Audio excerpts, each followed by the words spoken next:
right, it's the always joyous podcast selfie coming to you from your old buddy Murf here at Raiders Fan Radio. So let's go ahead and kick this thing off, and thanks for being here. What's up, guys? It's Richie Incognito, Las Vegas Raiders. I'm here at Raiders Fan Radio.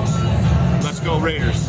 Woo! Hey, it's Mike Garafolo, NFL Network here in the home office, and you are listening to the Raiders Fan Radio podcast, taking that lighter journey into the dark side with Murf, Swag Jeff, and Michelle. She's got great hair. It's a little pink, it's a little purple, whatever it is. I'll tell you what, if I could grow it, I would sign up for that color today. So listen to her and the entire crew as they give you all the information on the Raiders on the podcast that benefits the One Nation Foundation. It's a great cause. It's a great pod. Tune in, turn it up. Here it comes. All that Raiders info and takes coming at you right now.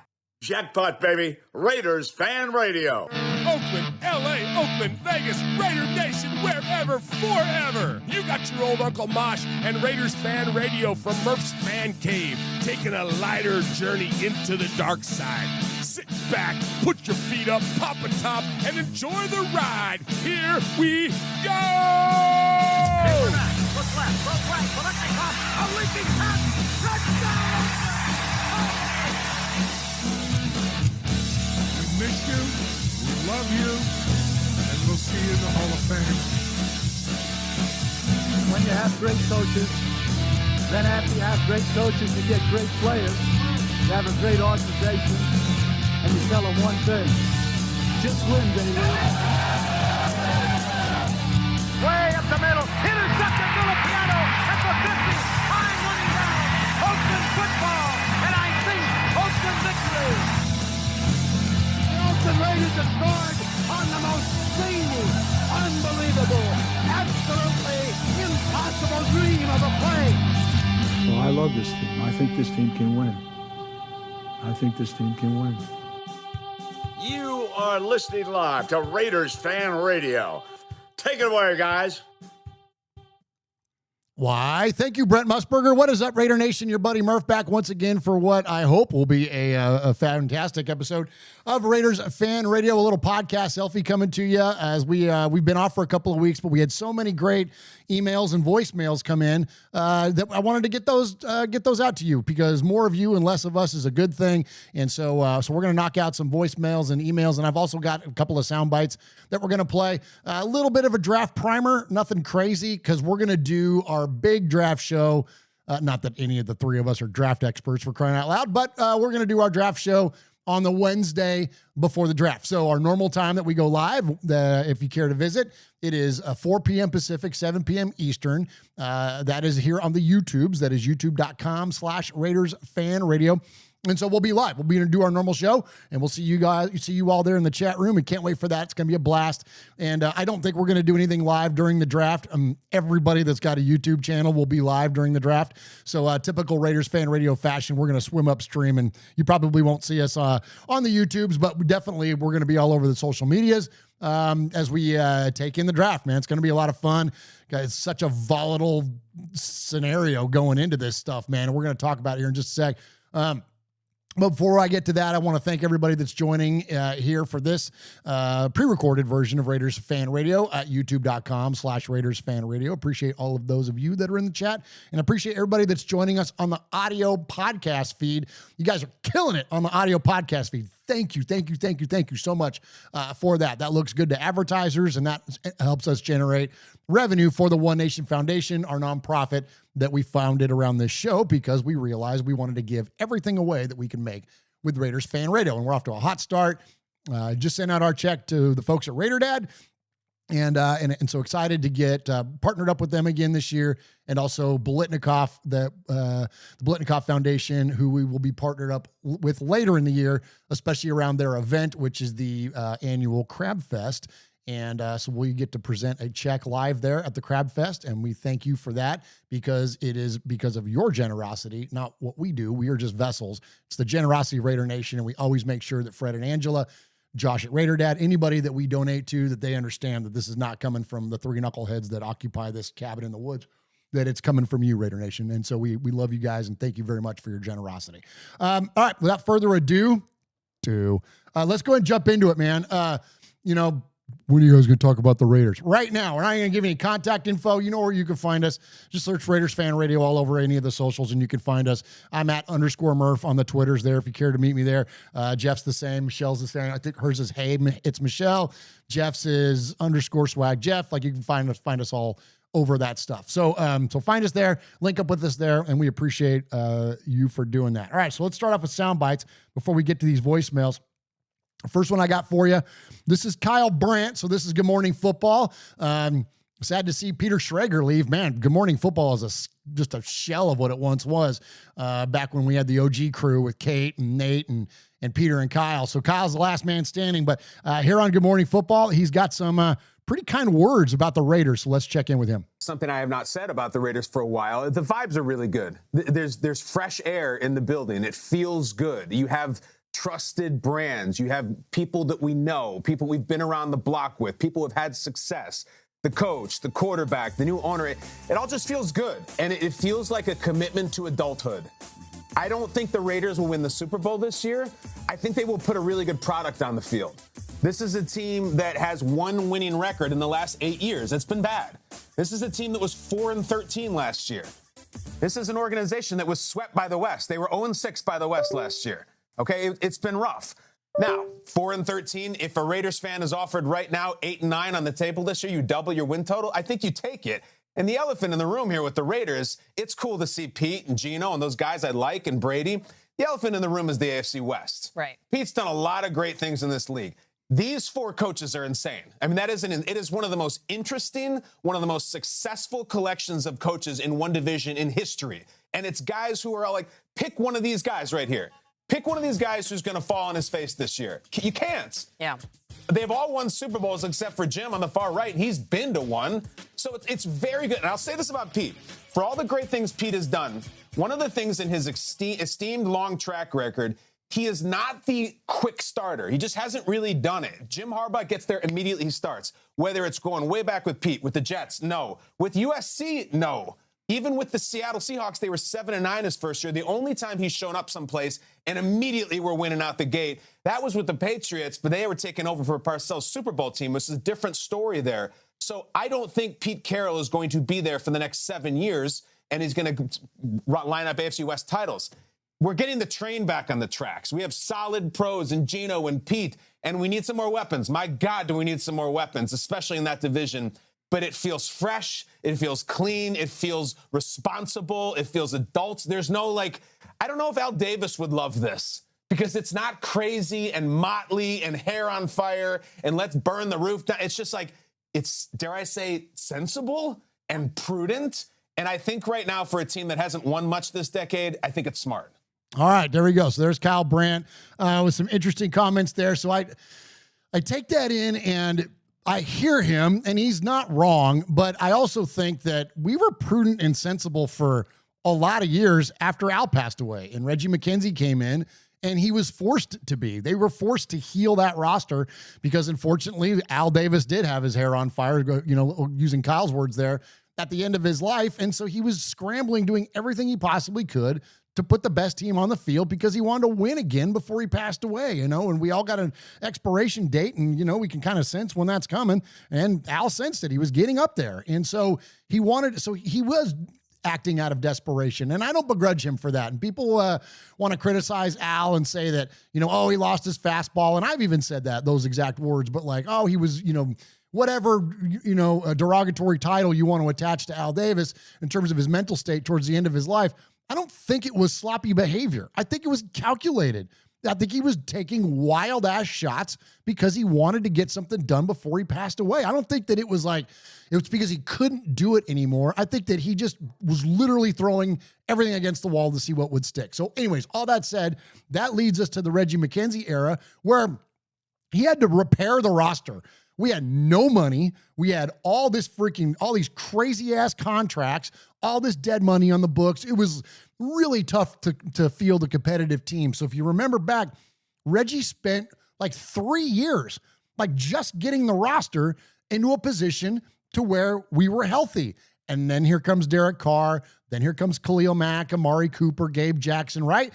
Now we've got these younger players that are, borderline superstars. And now the freaking, now the Raiders can heal. And then look at how competitive we ended up being by 2016. Well, we don't get there without prudent and sensible hirings and treating of contracts like Reggie McKenzie. The difference I think here is that I don't think that Ziegler or even Telesco made any wild ass swings. You could say Christian Wilkins maybe, but it didn't feel like it was whoa, this is bananas. We went out and traded 2 first-round picks for a quarterback or whatever. It wasn't that level. They just had money and so they used it. So I don't think it was that nuts. And so I hear Kyle, and I don't disagree with him.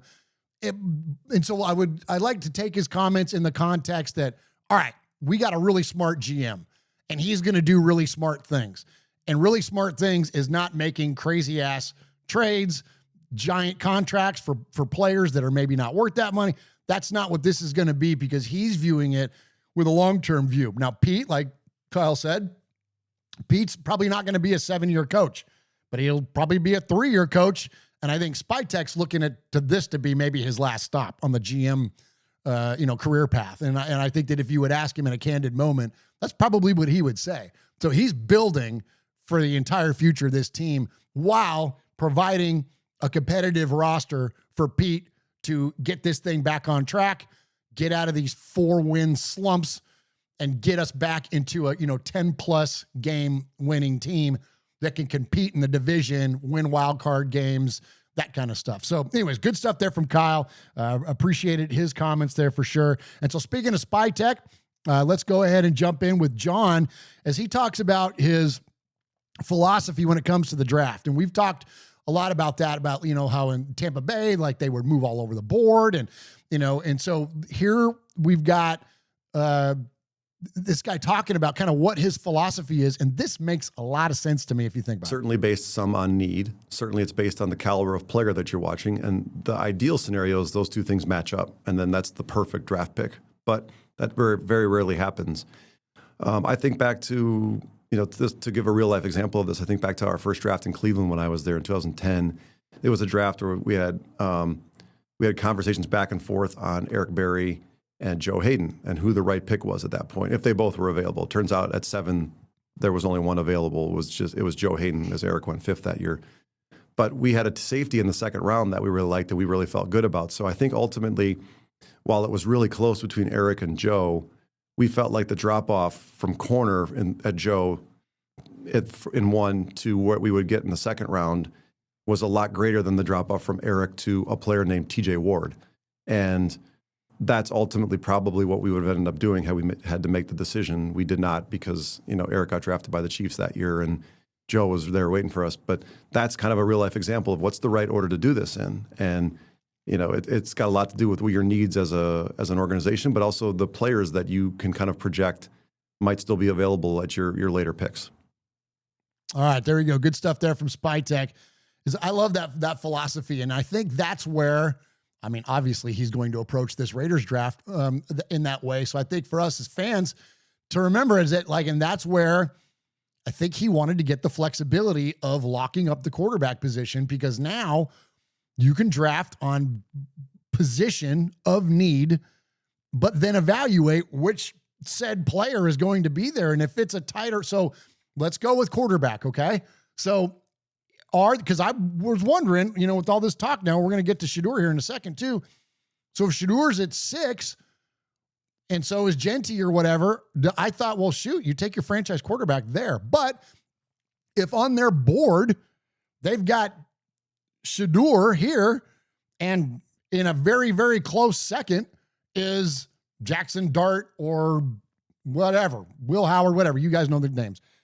Then he'll grab the quarterback later, because if the drop-off between Ashton Genty and, Judkins is this big versus this big of the, you see what I'm saying? So I think that's what's definitely going to inform, and we'll see how the board goes. As we've talked about on this show too numerous times, I think there's 4 guys, maybe 5, that if are there with Genty, you have a hard, decision to make. But outside of that, to me, it's Genty. But anyways, and we've said that numerous times at this point. And so I think as most of Raider fans at this point, But anyways, but all that said, so it's interesting, and I'm curious to what we're going to do this next week. I've got the Athletic did this. I forget what they call it, the Beast or something like that. It's like their draft book, and it's basically every player that's going to be eligible in the draft ranked out with all these scores and all this kind of stuff. And you guys know I don't love scores, like I don't love PFF grades and that kind of stuff. But I think that it's a fair way going into this and not being familiar with every single player in the draft to like kind of wrap my brain a little bit around where these guys might fall. And so anyways, so we're going to go top 10 for each position of need on next week's show. And I think if we understand what the drop-offs are between the top guy or top guys in those certain positions of need for the Raiders, it's really going to inform us to what this Raider team could do. Which includes trading out and all that stuff. And granted, it's all speculation and it's lying season. And we're dopey podcasters and don't have any inside information on anything other than just speculating what our own fan brains tell us. But I think it'll be a fun exercise to kind of go through that. So we're going to do that next week. But anyway, some good stuff there from Spy Tech. Appreciated hearing him on that. All right, next up, we've got the pre-draft visits going on, the last of them, including Shedeur Sanders going to Vegas. So let's check in with Tom Pelissero on NFL Network. That's right, Jamie. Shedeur Sanders is headed to Las Vegas tonight for a visit with the Raiders. Now, this is intriguing because, of course, Las Vegas earlier this offseason made the trade, sending a third-round pick to Seattle for Geno Smith, who they also signed to an enhanced contract. But there certainly is always a longer-term need at the quarterback position. For Shedeur, he's also visited the Browns. He has visited the Giants. He spent time last week with Mike Tomlin and the Pittsburgh Steelers. The Raiders, sitting at number 6, are in a position where if Shedeur Sanders slides out of those top 3 spots, potentially that could be in play. Also, Abdul Carter, the Penn State edge rusher, is headed to New England and is visiting the Patriots today. For Carter, he has now visited all of the top 4 teams in this draft. The Patriots would seem to be the floor. While there's been a lot of discussion recently about Travis Hunter going to either the Browns or the Giants, the other team ending up with Abdul Carter, there would also be a scenario where if one of those teams decides, for instance, to take a quarterback, Abdul Carter could be sitting there for the Patriots. That would certainly be an ideal scenario for New England. Important to get Carter into for a pre-draft visit because he's had multiple injuries that he's been dealing with during the pre-draft process. This gives them an opportunity to get him in person, spend some time with him, check him out one more time. It does sound like medically, Jamie, everything is on track for Abdul Carter in these final 10 days until the NFL draft. All right, interesting there. So it's with the Shedeur side of it, I think he took one more visit after the Raiders, which was the Giants. It's wild, man. That he might fall down there and might get to us. And I still, even though all I just said about the whole Spy Tech, I mean, it doesn't matter what I think. It's all that it comes down to is what Spy Tech wants to do and his philosophy around things. But man, it's a quarterback-driven league, and I think that whatever you think about Shedeur, whether it be, having questions around him as a player or having questions around, the show that's going to come along with him or any of that, whatever the criticisms may be of him, whatever you think about that, like you gotta try. Yoda said, do or do not. There is no try. You have to have a quarterback. And right now we've got a quarterback, but he's not going to be a long-term solution. And so I don't know, but I also then know as well, Tom Brady is not a fan of drafting players and throwing them right into the mix. He thinks that the NFL, and I agree with him, has a quarterback development problem. And the idea that to bring in a guy and put him in day one and have lofty expectations of his play is unfair to the player and harms their development. So I think we're going to see a different position get drafted. We're going to get a guy later in the rounds. You know the names, what round speculations, Will Howard, Jackson Dart, all those guys. And then that guy's going to develop behind Geno until they're ready to take over. Because think about it like this too. There's already going to be enough of, pomp and circumstance that comes with Shedeur Sanders because he's a Sanders, right? They're getting criticized like crazy right now because Deion's retiring his jersey. shout out Cordell Stewart. Before Cordell Stewart freaking gets his jersey retired at Colorado, Shador and Travis are getting theirs retired. So, I've always kind of been a fan of Deion as a coach, but that's a little daddy ball for me. I don't like that move. You got to give it to somebody else before you give it to your kid freaking, 6 months after they've stopped playing. Like that's, I don't know. But anyways, I digress. So you're already going to get a lot coming with Shador. Do you really want to go through the day Geno Smith throws a couple of picks at Allegiant Stadium? Because listen, it's going to happen. Geno's going to have a day, or he's going to have a couple games in there where he doesn't play spectacular. I hope I'm wrong, but odds are there's going to be a day in there where he throws one touchdown and a couple of picks. Well, if he throws a couple of picks, and especially if one of them is a pick six or costs us the game or whatever, what do you think fans are going to do? What do you think media is going to do? They're going to go ape shit asking for freaking Sanders to come in off the bench. So that's completely unfair to Geno. And while I acquiesce that it's that it's also a Kirk Cousins, Michael Penix type scenario. And so was that fair to Kirk? I don't know. I don't know the Falcons intimately, but I feel like that was a different dynamic than what this would be. That if you had Geno and Shador backing him up, again, God forbid Geno has a rough game, man, the noise will start. And again, already with the show that's going to be attached, I just don't know if that's worth it. Now, all that said, I also, too, as you've heard me say, am a firm believer of you draft a quarterback until you get one. Like that. So I'm conflicted, man. I'm not sure where this thing goes. If I had to bet money on it, it's that we draft a guy in probably the 3rd or 4th round. I think that Will Howard, if he's there in the 3rd, that's probably the move. It makes too much damn sense. There's too much synergy there with him and Chip Kelly.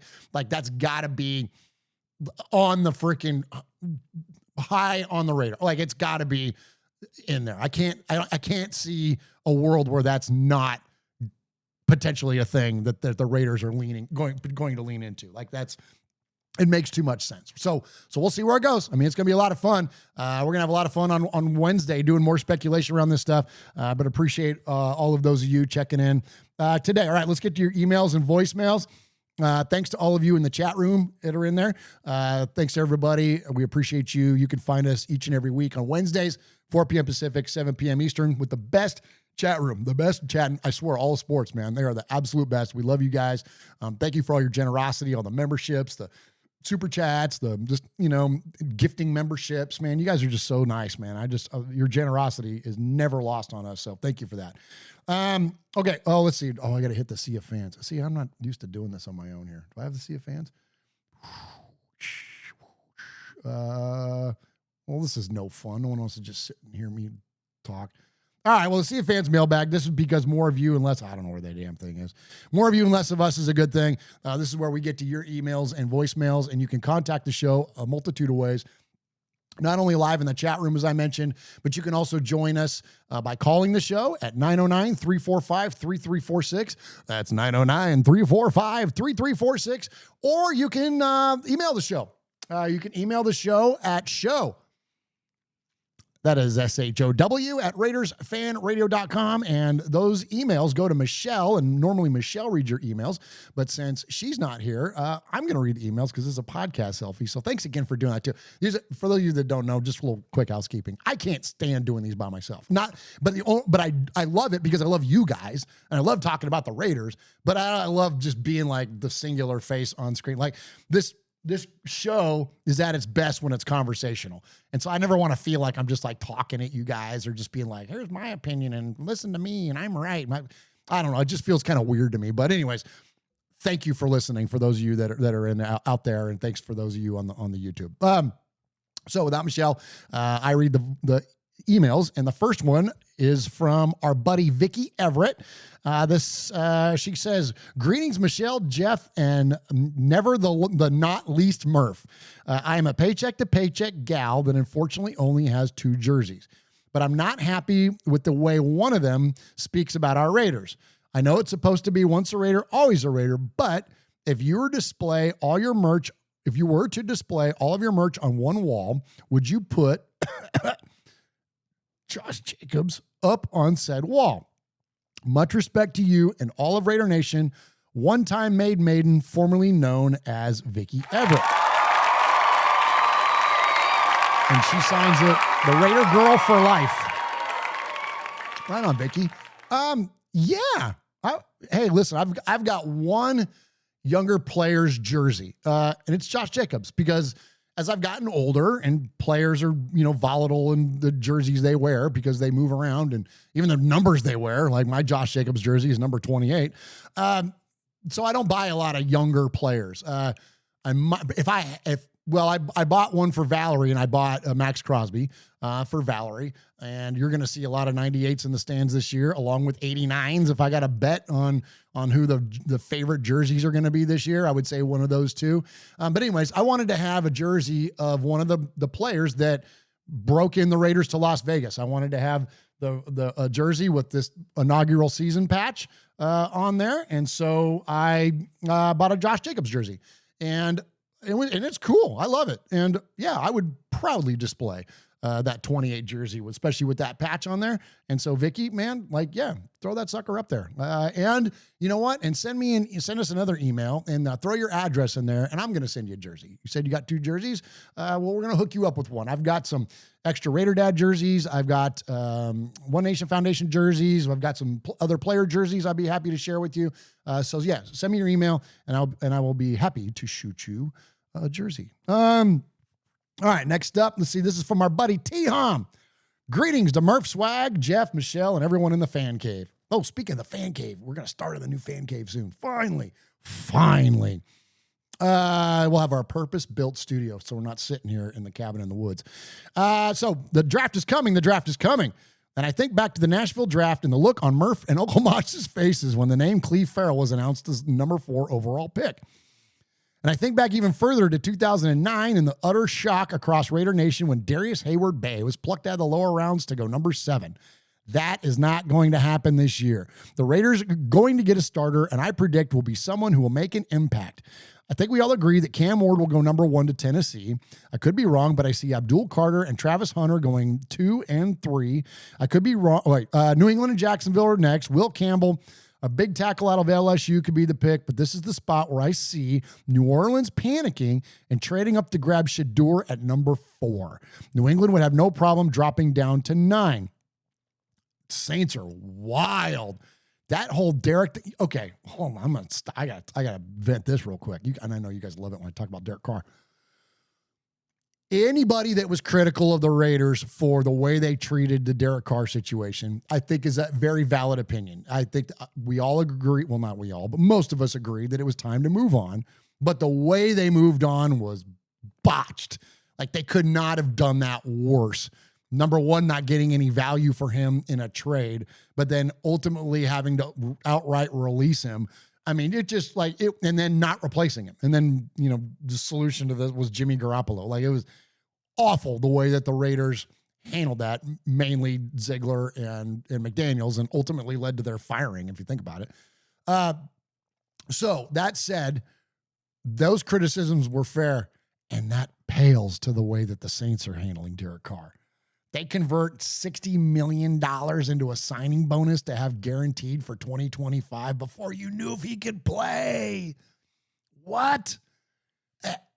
Nah, it's crazy. And now there's speculation that he's quote, faking an injury.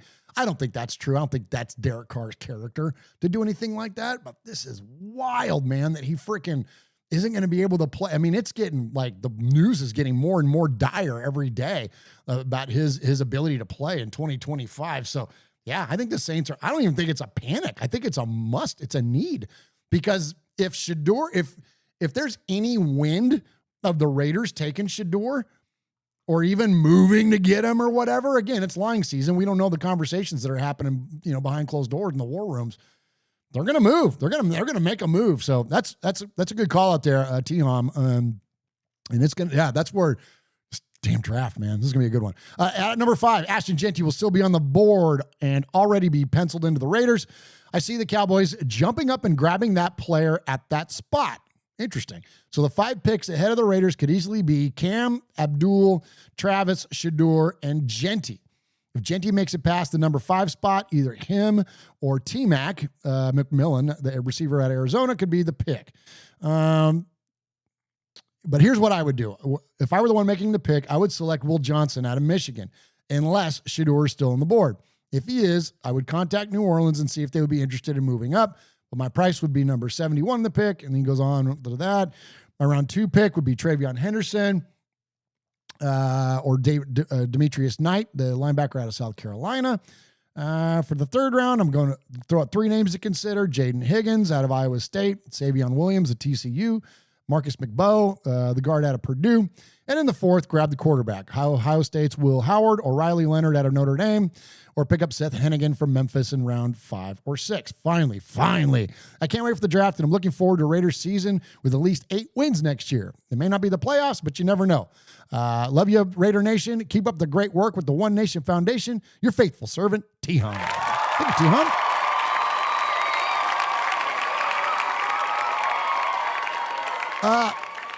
I love it. I love the speculation. I think you made some very valid points in there. The only one I would disagree with you on is Will Howard. I don't love that guy. I think that he's basically Jack Jones. Like when you look at, and I'm not an expert, but when you listen to the experts and they say the things that Will Howard is weak at, well, that's the same things that Jack Jones was weak at. Like, he doesn't challenge a lot at the line of scrimmage. He's not flying around making tackles. Like, I don't know, man. I don't think that you move on from Jack Jones just to replace him with a guy with a similar skill set. So I don't love Will Howard at that pick. I also don't like McMillan going high either. His comments alone about, I don't watch film, I don't watch football, I don't like that rubs me the wrong way. Way worse even than last year when Bo Nix said, like, oh, you think that it's, I love playing in Oregon because it wasn't as much, whatever. People don't take it as seriously as they do in the SEC and all that kind of stuff. That rubbed me the wrong way. But this is even worse with McMillan talking about not watching football. Like, that's weird. So, interesting there. So, but good stuff there from T-Hum. Good stuff from T-Hum. I appreciate you. And if you want to email the show, you can email the show at RaidersFanRadio.com. All right, let's get to the voicemails.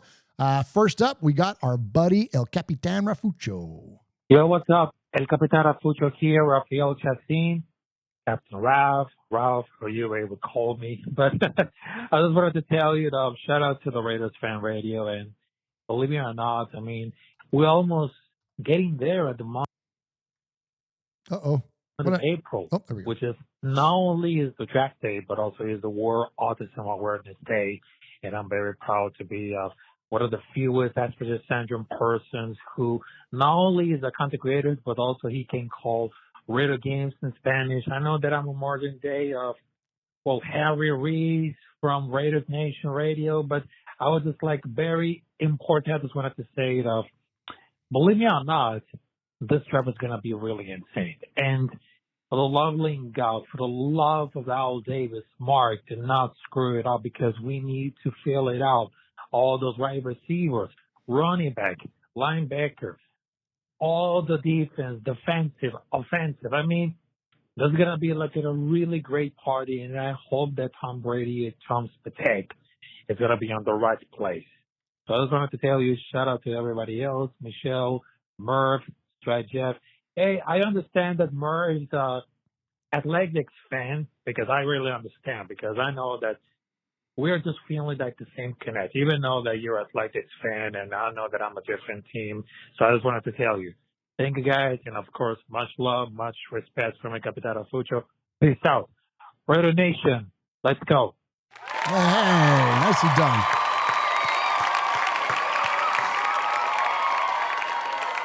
Nicely done. And love the shout out to Harry Ruiz, man. We love Harry. Harry is such a nice guy. Out of everybody that we've met that is affiliated with the Raiders, through the things we do through the foundation or whatever, man, I swear he's I'm not trying to rank everybody, because there's a lot of wonderful people that are around there. There's a couple of jackasses too, but man, Harry's the best. We love Harry. He's always so kind to us. Has invited me on his show on Raider Nation Radio when he's filling in for JT the Brick. I've joined him there a couple of times.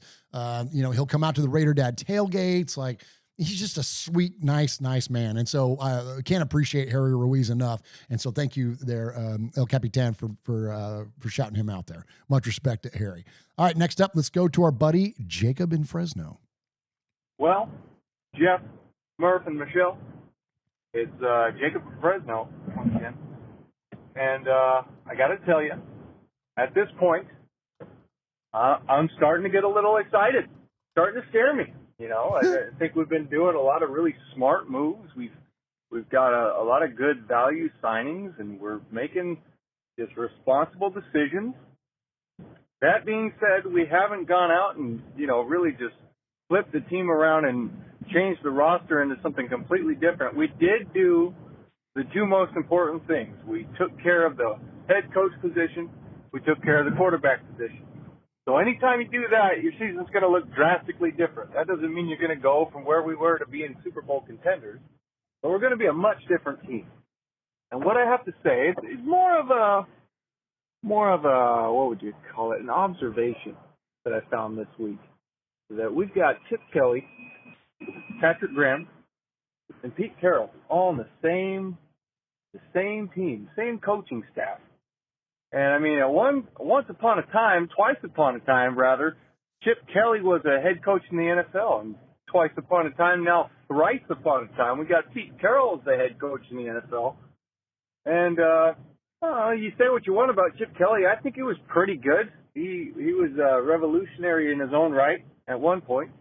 And Patrick Graham, he's a guy that everybody keeps saying, when is it going to happen? He deserves it. He should be a head coach. He should get an offer. And we keep, getting scared every offseason thinking that it's finally going to happen, but we luck out every offseason. It just doesn't happen. And so what I'm thinking is we got 3 head coaches.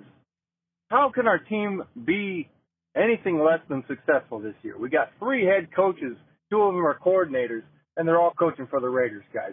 Get excited. I hope we don't mess up in the draft. I got PTSD, It's just what it's like being a Raiders fan. You expect the worst, but who knows? Maybe we do something that changes the franchise.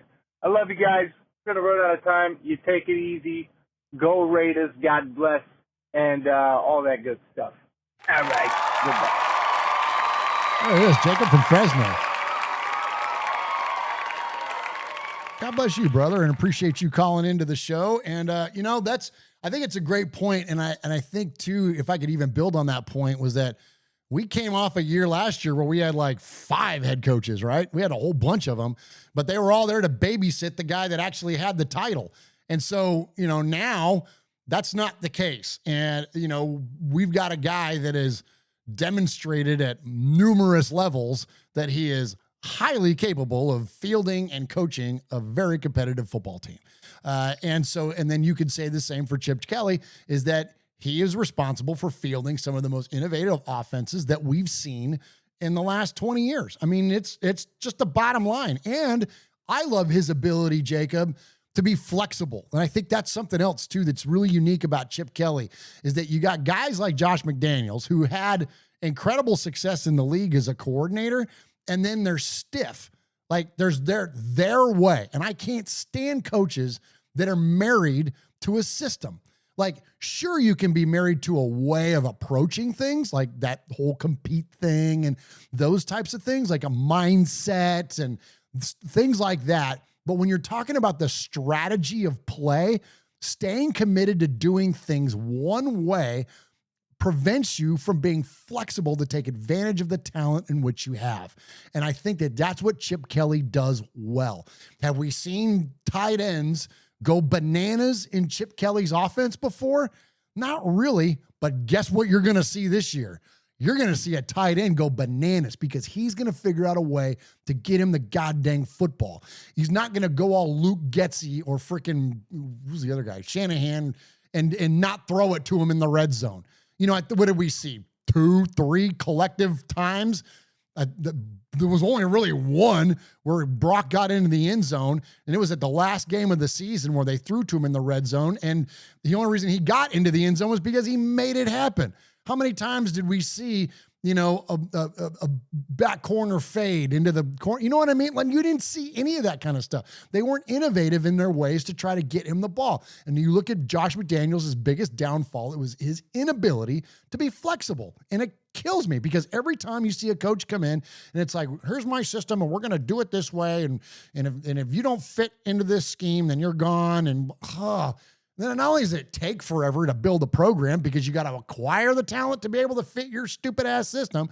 So you got to draft for 2 or 3 years. You got to acquire free agency talent. You got to spend all this time to build the roster to fit your goddamn system. Instead, show us how good of a coach you are by winning with what you got. Win now. Be competitive now with what you got. Show us a way to keep Geno. Show us that you can design an offense that's going to allow Geno to have time to make plays. I understand that there's an offensive line to be accounted for, and I understand that those things happen. But what can you do to innovate? Well, look at what he did with Marcus Mariota. He completely freaking turned college football up on its head with that guy. Marcus Mariota was bananas if you think back to his time at Oregon. So you think to those things. Look what he did with Marcus Mariota. What do you think he's going to do with freaking Brock Bowers? Come on. I'm telling you, man, this is going to be cool. So anyways, good stuff there from Jacob in Fresno. Appreciate you, my friend. And keep them coming. All right, one more to get to before we're out of here. This is our buddy, good friend of the show, Ty the Raider. Yo, what's up, Murf, Swaggy, and Michelle? Fucking Swag. What's up, Raider Nation? Hope all is well. Everybody is, safe and in good health.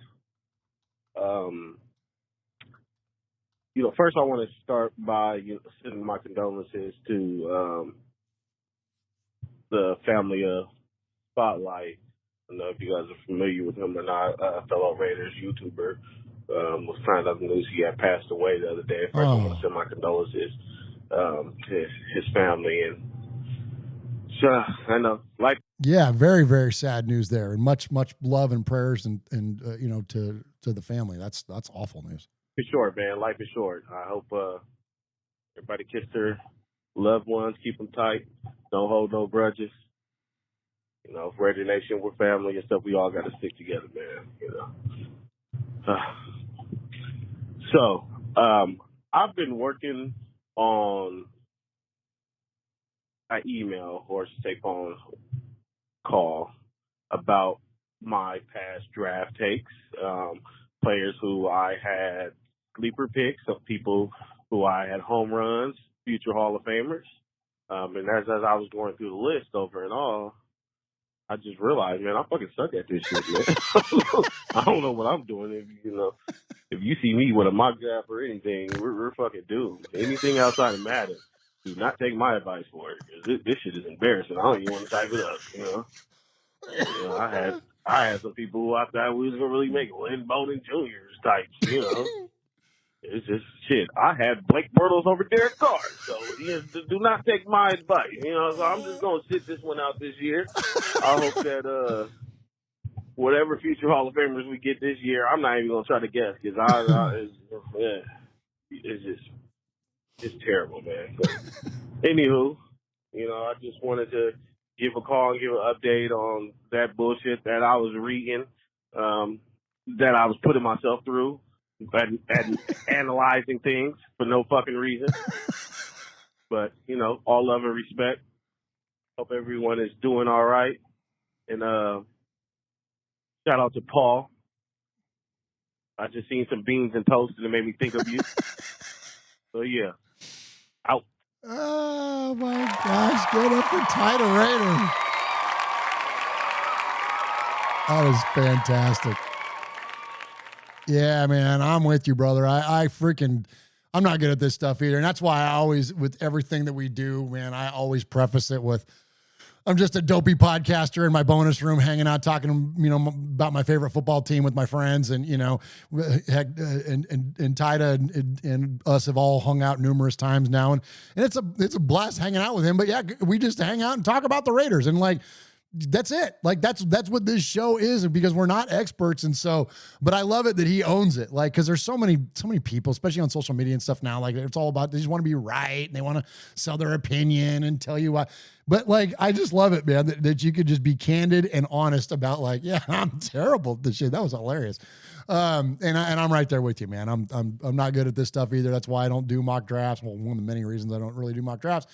And I just, just kind of take it for what it is and make sure that I always say that it's just, my opinion, and it doesn't mean anything, and nor should it, other than it's just fun to talk about. So anyway, great stuff there. I don't have the Sizzler button to play the music or the whatever the sound drop there. So I'm just going to hit the applause and say that we give a Sizzler award, which is the best emailer or phone caller of the night. And so this week's Sizzler award is going to go right there to our buddy Ty DeRaider. That was awesome. That was funny. All right, Raider Nation. Well, that's all I've got for you, man. Appreciate all of those of you that are that joined in here tonight. Appreciate everybody that is in the chat room. Appreciate you very, very much. And if you want to join them, once again, go to youtube.com/RaidersFanRadio, and you can jump in there with the best chat room there is. And so next week, so we're going to be back with the live show on Wednesday. I'll have myself, Swag Jeff. We'll be here, maybe even QB Jeff. See if I know he's been busy lately. Maybe we can snag him and get QB Jeff in here to kind of talk about the group of 5 guys.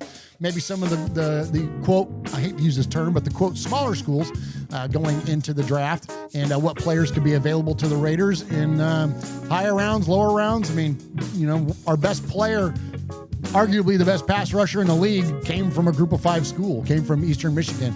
Also, much respect to Max for taking on that football operations role there at Eastern Michigan. That's pretty cool. So anyways, appreciate you, Raider Nation. We will see you next week, 4 p.m. Pacific, 7 p.m. Eastern, youtube.com/RaidersFanRadio, or any podcast service. Love you guys. See you next week.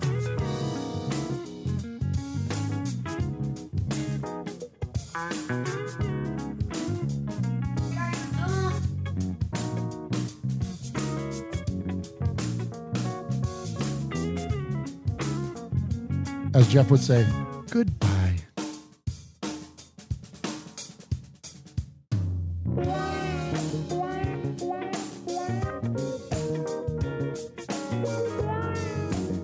I'm not used to having so much time here at the end.